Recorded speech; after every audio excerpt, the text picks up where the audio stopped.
What is up, all my dorks, nerds, geeks, and gamers? It's your host, Ghost here, and you're watching a brand new episode of Dorks Movie Minute. Today we're going to continue on with our coverage of Moonknight. Today we're looking at episodes 1 and 2. I do got to say, out of all the Marvel series that I've seen so far this year, I think I have to say Moonknight is number 1. I have to give Hawkeye number 2, because I'm definitely loving this as much as I did the Hawkeye series, the twists, the turns, the character development. And I also like the fact that it's a little bit separated from the MCU. It's a little bit on its own level. We're actually learning a lot more about the MCU with the Egyptian gods and the moon god Khonshu, and how it all works with Stephen Grant and Mark Spector, and how those two characters are one character altogether. But before we get into that, let's hop right into episode 1, and then we'll give our reviews, and as always, we'll talk about it. So here we go. Alright, we start with Stephen Grant, who is a gift shop worker. He has a sassy boss, and he's friends with the living statue. He basically goes and visits him and talks to him. It's his only friend. He calls his mom daily to tell her how he's doing and everything else, so he's a very strange kind of guy. We see his house. He has sand around his bed. He's got like a million locks on his door, so he knows he's got some problems at nighttime. Either it's sleep apnea or worse, who knows. Felt very werewolf-style horror, what they were kind of setting up there. Basically, he locks his door before he goes to bed. He puts a chain on his foot in his bed before he lays down. And he still wakes up outside of this village. He goes into the village. We meet Ethan Hawke's bad guy. Ethan Hawke, I think, is a great cast member on the show. He plays this villain role really well, where he tries to be condescending, but he also tries to hold out an olive branch to the heroes to give them a chance to want to join his team. And he does it in a way where he's not pushy, but he knows how to get his way to the good side, where he can manipulate them into the way he wants them to do. So yeah, Ethan Hawke, great actor in the series. I love the way he's portraying this villain, and I hope they keep him around in the MCU for a little bit longer, but I think by the end of this he's probably going to be taken care of, so we'll have to wait and see. But yeah, at this village, he basically tells them about the scarab. Ethan Hawke says, "Do you have the scarab on you?"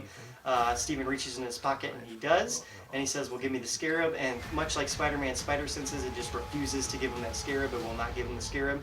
And Khonshu keeps telling him, "Don't be an idiot, don't give it to him, don't do it."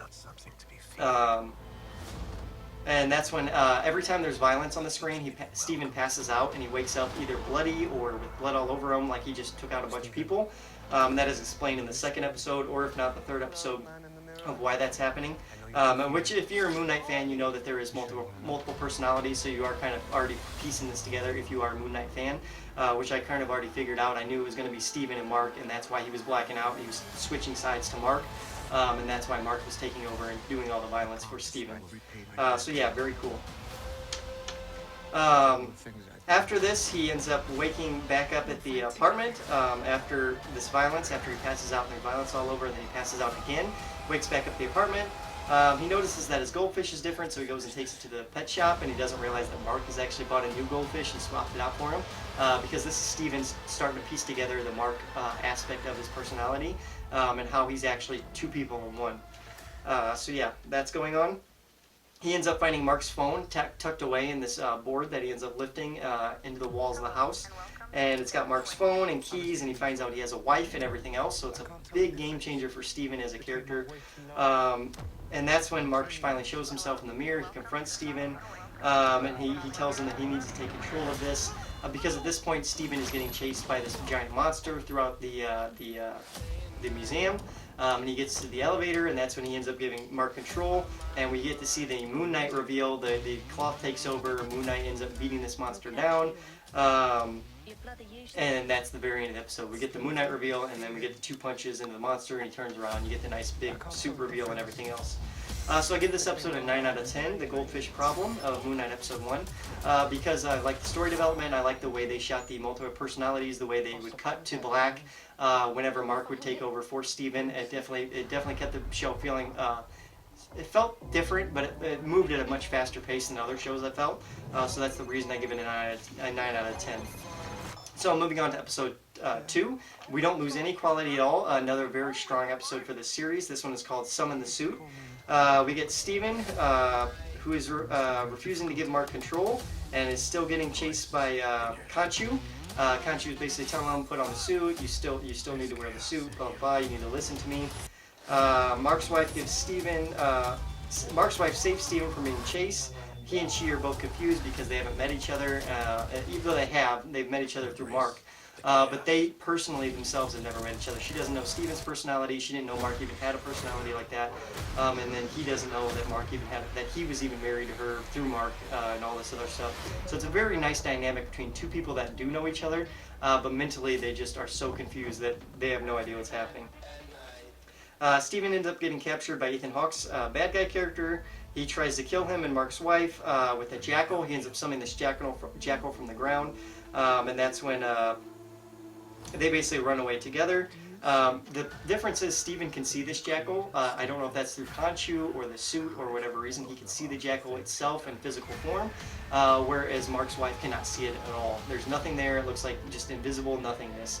It can hit it, it can slam into things, and it can still hurt her, but she cannot physically see the monster chasing them. He can't win. He's getting beat up, so he basically tells Mark to take over, summoning the Moonknight suit, but he ends up summoning his own suit first. So Steven has his own style, the Moonknight suit. He's got a mask on. He wears a very simple style suit with a flower here on the chest piece, and it's very more dapper, more sophisticated, more gentleman-like than the actual regular Moonknight suit with the straps and the coat and the cloak and everything else, which feels more Egyptian style. So then he goes into that form, he loses again, he gives Mark control. Mark turns into the actual Moonknight suit, and he ends up taking this jackal, lifting it into the air, and then dropping it onto this spike that is sitting from this building, killing the jackal right then and there. And at that point, Steven wants to take control again of the body. Mark refuses, and Mark says, "I know where we need to go to next. We need to go to Egypt. This is where we need to be." So then we cut to Mark/Steven, whoever it is, drinking alcohol. I would assume Mark, in Steven, or waking up in Egypt, where they need to be to lead on episode 3 and to see where the series is going to go forward. So I give this one a 9 out of 10 as well. I like the reveal of the other Moon Knight. It's not just Mark and Steven, but you have two different versions of Moon Knight as well. And I hope that eventually when they get to the third personality of Mark and Steven, that we also get that third version of Moon Knight as well, the actual brutal version of Moon Knight. So yeah, I definitely like the way they set this up. I like the character development between both characters and the secrets they have, and how all the secrets are starting to spill together. With Mark's wife kind of being that common ground between both men. So it's very exciting to see where they're going to take this series in the future with future episodes. But these two episodes are definitely 9 out of 10 episodes. Very strong start. Let me know down below what you guys think of Moon Knight episodes 1 and 2. Or did you guys enjoy the series as much as I am? Are there things you would have liked that you would have liked they would have changed? Or are you enjoying the direction they're going in? Let me know down below as well. Make sure you like, subscribe, and share, guys. As always, I've been your host, Ghost. And until next time, adios.